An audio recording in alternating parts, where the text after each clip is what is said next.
The Day the River Caught Fire, How the Cuyahoga River Exploded and Ignited the Earth Day Movement, by Barry Wittenstein, illustrated by Jesse Hartland. On a sticky and sunny Sunday in the summer of 1969, the Cuyahoga River in Cleveland did something rivers should never do. Kaboom!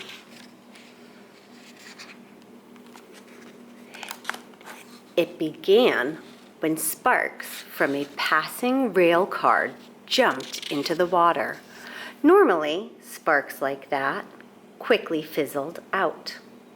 But the Cuyahoga was not a normal river with normal water. That's because thick, gooey layer of sludge, oil, and sewage floated on top.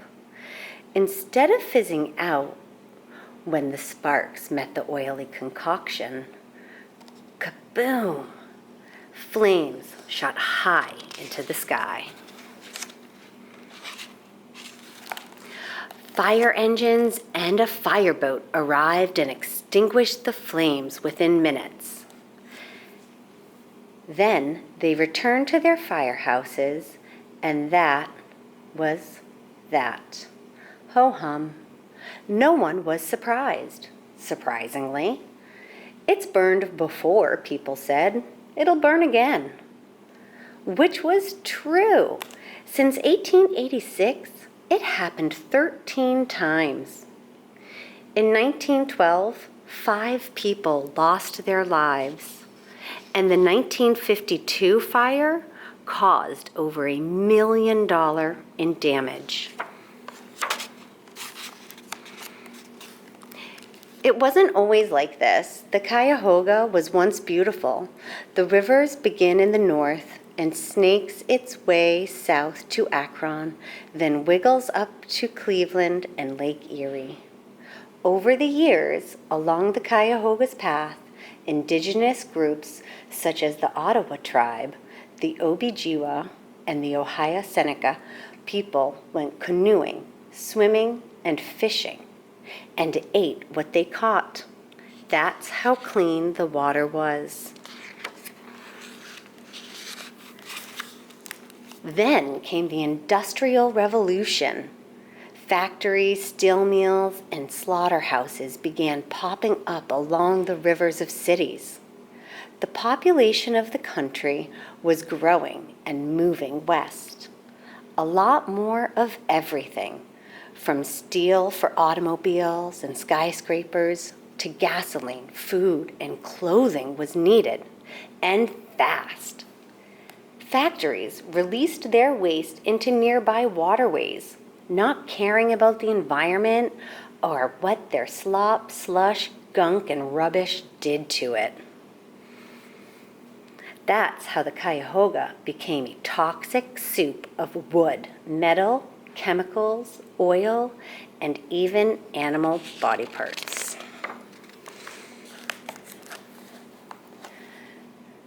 Soon, the river started to stink, stank, stunk. The fish and plant life died. Scientists declared the river DEAD, dead. The mighty Cuyahoga didn't flow. It gulped, gurgled, and oozed. Workers in nearby factories were warned. If you fall in, go straight to the hospital. Better to be safe than sorry. For a long time, nobody cared. Ho-hum. It is what it is, people said. Disgusting and gross. Ho-hum. But in the 1960s, people, especially young people, started to worry. They began to ask questions like, why can't we have progress and a clean environment? The morning after the 1969 fire, Cleveland's mayor held a news conference on the banks of the Cuyahoga.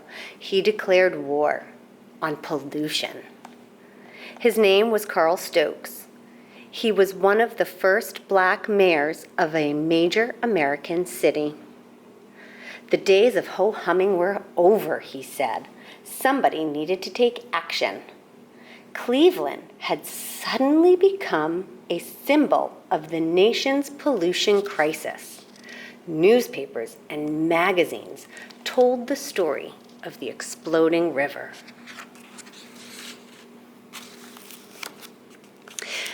Comedians joked about it, songwriters wrote songs about it, and the proud citizens of Cleveland were angry and embarrassed.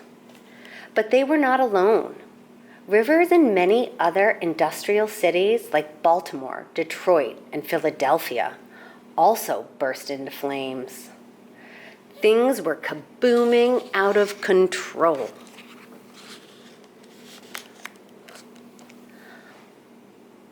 Congress invited experts to come to Washington, D.C. to testify. Mayor Stokes was one of them. Soon, Congress passed important new laws like the Clean Air and the Clean Waters Act.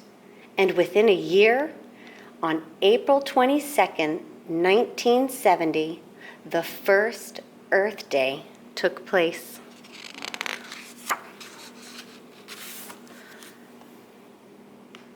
More than 100,000 people flooded Fifth Avenue in New York City, 20 million across the country. They carried signs, gave speeches, held hands, and sang songs. It was a protest. It was a celebration. It was the beginning of a movement. It was as if somebody was shouting with a megaphone from high above. People of Earth, you're running out of time. Wake up. This is not a drill. It worked. People finally opened their ears and eyes. They were tired of holding their noses. They learned that caring for the earth requires constant attention. Earth Day has taken place every year since 1970 on April 22nd. In 1990, the entire world got involved, and now it takes place in almost 200 countries with 1 billion people participating.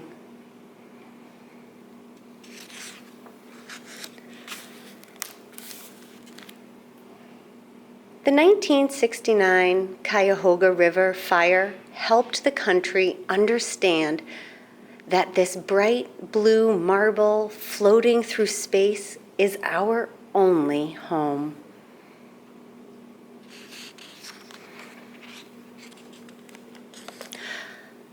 But here's the good news for the Cuyahoga. More than 40 species of fish have returned to where it flows into Lake Erie. True, the river might not be as clean as when indigenous people fished it and floated down it.